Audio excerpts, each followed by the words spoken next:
ओम शांति सुप्रभात। बुद्धिदाता परमात्मा शिव बाबांकर श्रेष्ठ बुद्धिवान आत्मिक संतान मानंकु ईश्वरीय शुभ अभिनंदन सुस्वागतम। कथारे अछि धैर्यर फल सर्वदा मीठा होइथाय। भक्त सालवेगों कथा आमे समस्ते जानिछे। से परि एक कूलरे जन्म नेइथिले जे माता हेउछन्ति ब्राह्मणी एवं पिता हेउछन्ति जवन। युद्धरे क्षताक्त सालवेगंकर अवस्था दिनकु दिन खराब हेबारे लागि थाए। भल हेबार कौनसी लक्षण देखा जाउ न थाए। एही अवस्था देखी माँ कहिले, पुओ तुमी जदि विश्वासर सहित जगतर नाथ जगन्नाथंकु भक्तिर सहकारे पूजार्चना करिब तेबे प्रभु तुमको भल करिदेबे। एई कथा सालवेगंक मनरे गभीर प्रभाव पकाइला एवं से भक्तिर सह पूजार्चना कले एवं संपूर्ण सुस्थ मध्य हेइगले। एहा परे जगन्नाथंकु देखिबार प्रबल इच्छा को संवरण करि न पारि जीवा पाई मां को कहिले। मां कहिले, पुओ तुमे रथयात्रा समय रे ही केवल प्रभुंकु दर्शन करि पारिब। रथयात्रा समय आसीबारु सालवेग पादरे चाली चाली दर्शन निमंते प्रस्थान कले। 750 कोट्स बाट कठिन रास्ता बण जंगल अतिक्रम करी कंटा झटारे क्षताक्त होई मध्य धैर्यहरा न होई धैर्यर सहकारे स्वरचित जगन्नाथंकर जणाण अंतरर सहकारे गाई गाई चली थांती। देखिले रथयात्रार समय हो गलानी, तांको पहुँचीबाकू आहुरी समय लागिबो। तेणु धैर्यहरा न होई दृढ़तार सहित हृदयर सहित कहिले, प्रभु मु जदि तुमर भक्त हेई थाए तेबे मु न पहुँचीबा पर्यंत तुमे नंदीघोष रथरे मते अपेक्षा करी रहिबो। एवं ताहा मध्य सत्य हेला। रथ अटकी गला। जगत जानिगला प्रभु भक्त पाई अटकी छंती। एठारे एही कथावस्तुर तात्पर्य एही कि जे धैर्य सहकारे कार्य कले असंभव मध्य संभव होई पारिबो। सेथिपाई प्रथमे ज्ञान आधार रे सत्यासत्य को दृढ़ करिबा आवश्यक। एहार आधार हेउछि स्वपरिचय एवं सत्य पितांकर परिचय जे सत्य ज्ञान प्रदान करुछन्ति।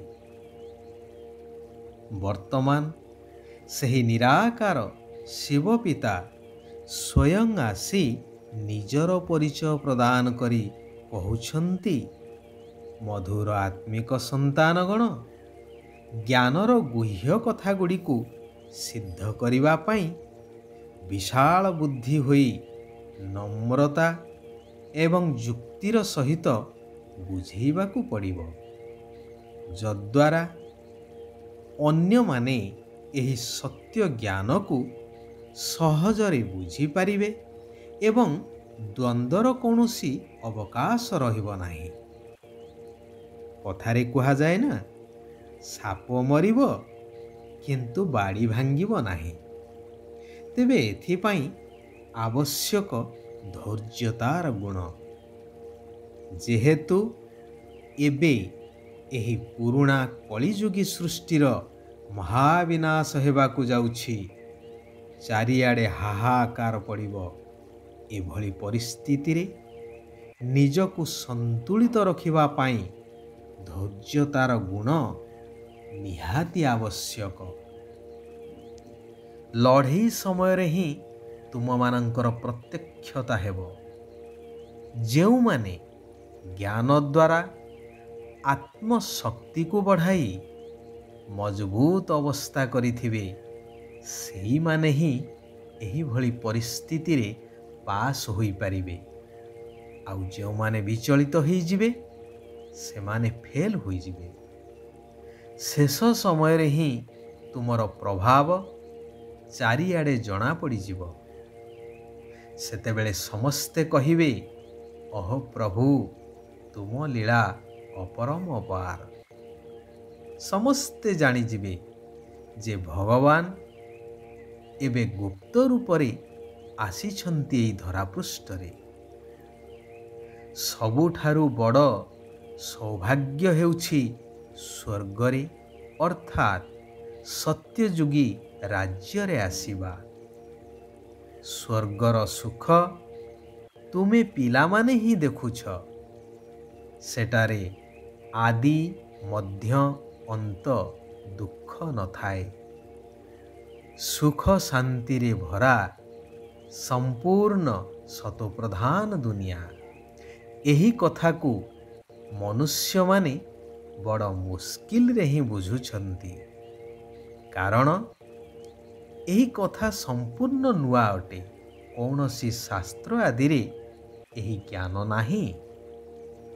ଯେତେବେଳେ ଏହି କଥା ନିଶ୍ଚୟ ହୋଇଯିବ କି ନିରାକାର, ଅଜନ୍ମା, ଅଭୋକ୍ତା, ଅଶରୀରୀ ପରମାତ୍ମା ହିଁ ଭଗବାନ ଅଟନ୍ତି, ଅନ୍ୟ କୌଣସି ଦେହଧାରୀ ଭଗବାନ ପଦବାଚ୍ୟ ହୋଇପାରିବେ ନାହିଁ, ସେତେବେଳେ ଯାଇ ସମସ୍ତ ରହସ୍ୟ ଆପେ ଆପେ ଉନ୍ମୋଚିତ ହୋଇଯିବ ଏବଂ କୌଣସି କଥାର ସଂଶୟ ମଧ୍ୟ ରହିବ ନାହିଁ। ଭଗବାନ କହୁଛନ୍ତି, ନିର୍ଭୟ ଏବଂ ଧୈର୍ଯ୍ୟର ସହକାରେ କାର୍ଯ୍ୟ କରିବା ଦରକାର। କେବେ ବି ବିଚଳିତ ହେବା ଅନୁଚିତ। ଏବେ ଏହି ଦୁନିଆ ବିନାଶ ହେବାକୁ ଯାଉଛି, ତେଣୁ ଅଧିକ ଧନ ଆଦି ଏକତ୍ରିତ କରିବାର ଲୋଭରେ ଆସିବା ଅନୁଚିତ। ଗାୟନ ଅଛି ନା, କାହାର ଦବି ରହିବ ମାଟିରେ, କାହାର ରାଜା ଖାଇବ, କାହାର ଚୋର ଲୁଟି ନେବେ, କିନ୍ତୁ ସଫଳ ହେବ ତାର ଯିଏ ସଚ୍ଚା ଈଶ୍ୱରୀୟ କାର୍ଯ୍ୟରେ ଲଗାଇବ। ତେଣୁ ଭବିଷ୍ୟ ନୂତନ ସତ୍ୟଯୁଗୀ ଦୁନିଆରେ ଉଚ୍ଚ ପଦ ପାଇବା ପାଇଁ ଈଶ୍ୱରୀୟ ସେବା କରି ଅବିନାଶୀ ରୋଜଗାର ଜମା କରିବାକୁ ହେବ। ଶିବ ବାବା କହୁଛନ୍ତି, ସର୍ବସମ୍ପତ୍ତିକୁ ଜମା କରି ଆତ୍ମିକ ନିଶାରେ ରହୁଥିବା ଚିନ୍ତାମୁକ୍ତ ସମ୍ରାଟ ହୁଅ। ଭଗବାନଙ୍କଠାରୁ ସନ୍ତାନମାନଙ୍କୁ ଅସରନ୍ତି ଜ୍ଞାନର ସମ୍ପତ୍ତି ମିଳିଛି। ଯିଏ ନିଜ ପାଖରେ ଏହି ସମ୍ପତ୍ତିକୁ ଯେତେ ପରିମାଣରେ ଜମା ରଖିଛି, ତାର ଚେହେରା ଏବଂ ଚାଲିଚଳନରେ ସେତିକି ଆତ୍ମିକ ନିଶା ଦେଖାଯିବ ଏବଂ ଆତ୍ମିକ ନିଶା ଦ୍ୱାରା ହିଁ ତାର ପ୍ରତ୍ୟେକ କର୍ମରେ ସେତିକି ସେତିକି ଚିନ୍ତାମୁକ୍ତ ସମ୍ରାଟ ସ୍ଥିତିର ଝଲକ ମଧ୍ୟ ଦେଖାଯିବ। ସେହିମାନେ ହିଁ ସଦା ପ୍ରସନ୍ନଚିତ ଅବସ୍ଥାରେ ରହିପାରିବେ। ଜ୍ଞାନୀ ତୁ ଆତ୍ମା ସେହିମାନେ ଅଟନ୍ତି ଯେଉଁମାନେ ଜ୍ଞାନର ନୃତ୍ୟ କରିବା ସହିତ ସଂସ୍କାର ମିଳନର ନୃତ୍ୟ ମଧ୍ୟ ଜାଣିଛନ୍ତି। ତେଣୁ ବୁଦ୍ଧିମାନ ସନ୍ତାନମାନେ ନିଜର ବୁଦ୍ଧି ବଳରେ ଏହି ସତ୍ୟ ରହସ୍ୟକୁ ଜାଣି ନିଜର ତଥା ସାରା ବିଶ୍ୱର କଲ୍ୟାଣାର୍ଥେ କାର୍ଯ୍ୟ କରିବା ଉଚିତ। ଆଚ୍ଛା, ଆଜି ପାଇଁ ଏଇଠାରେ ଆମେମାନେ ବିରାମ ନେବା।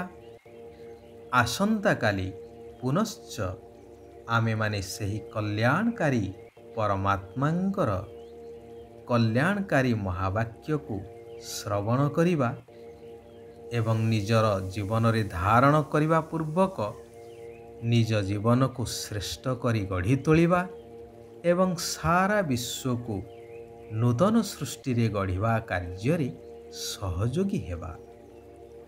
ଓମ୍ ଶାନ୍ତି। ଓମ୍ ଶାନ୍ତି। ଓମ୍ ଶାନ୍ତି।